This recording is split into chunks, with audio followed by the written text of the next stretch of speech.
Il servizio di assistenza scolastica ai disabili sensoriali è rivolto ad alunni studenti con disabilità della vista e dell'udito frequentanti la scuola dell'infanzia, la scuola primaria, la scuola secondaria di primo e di secondo grado e consiste nell'affiancamento di operatori assistenti alla comunicazione. Tale servizio, precedentemente gestito dalle province, a partire dall'anno scolastico 2018-2019, a seguito della riforma del Rio, è diventato di competenza della Regione, che ne ha affidato la gestione alle aziende sanitarie territoriali. La Regione Veneto, con una delibera della Giunta regionale del 2019, ha approvato le linee guida per il servizio di assistenza integrativa scolastica a favore di alunni con disabilità sensoriale. Ha permesso quindi un modello organizzativo omogeneo in tutto il territorio della Regione. Il servizio offerto dagli operatori assistenti alla comunicazione consiste nell'affiancare lo studente durante le lezioni o nello studio a casa con la funzione di facilitare gli apprendimenti, predisporre, adattare materiale didattico di semplificazione dei testi scolastici,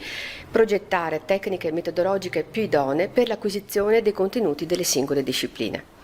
Per gli alunni studenti con disabilità uditiva è valutata la possibilità di avere operatori assistenti alla comunicazione che conoscono la lingua dei segni.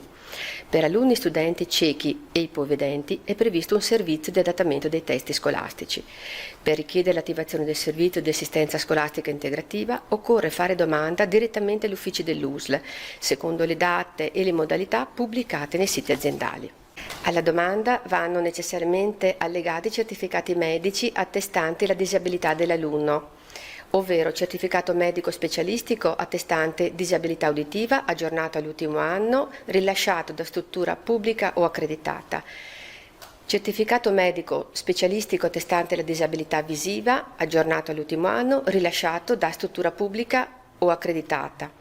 carta d'identità in corso di validità del richiedente, allegati, se non già in possesso dell'azienda sanitaria, altri documenti quali verbale INPS attestante l'invalidità civile, verbale INPS per lo stato di handicap, verbale UVMD, diagnosi clinica o profilo di funzionamento. All'interno di ciascuna azienda è nominato un gruppo tecnico composto da varie figure specialistiche con il compito di valutare tutte le domande e quindi assegnare a ciascun alunno studente il numero di ore necessario di supporto. L'assegnazione del monte ore viene fatto secondo alcuni criteri stabiliti, quindi il livello di gravità sensoriale, le ore assegnate nell'anno scolastico precedente, la presenza di altre forme di disabilità, il ciclo scolastico, le ore settimanali di frequenza scolastica, la presenza di altre figure di supporto. Per casi eccezionali che dovessero verificarsi in corso d'anno, quali ad esempio un trasferimento di residenza, è possibile accogliere la domanda anche oltre i termini previsti. Le richieste quindi vengono valutate dal gruppo tecnico che deciderà se respingere o accogliere la domanda e darne quindi comunicazione alla famiglia.